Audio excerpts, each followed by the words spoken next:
Jason Bowers, LaVergne High School welding instructor. The program's going in the right direction. The students are going to get recognized for their hard work.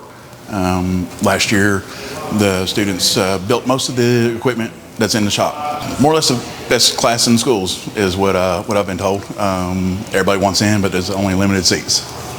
So what I wanted to do when the shop started getting built up was I wanted the kids to be a part of building that, so that they were the ones that they would have pride in what they built. And they were the original class. This equipment will be here for years to come, and it's pretty exciting to see. First and foremost is to set them up with a good work ethic, and then teaching them a set of skills that not a lot of people have nowadays.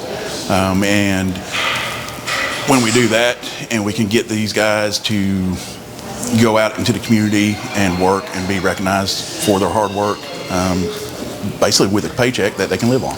To some of them that would be, not scared, but kind of timid about wanting to run a cut and torch or a welder. And once they get through the safety of it and they understand how to stay safe, they are all in. I'm extremely excited to celebrate the launch of our welding program. If you guys would just give our instructor, Mr. Bowers, and our students a hand. Everything we offer at LaVergne, we want to say that when students leave here, they're going to be successful. So welding has set them up for that success. This dream of having welding, we're like, well, there are a few things that we have to get in line. And the most important one is standing right there, Mr. Bowers.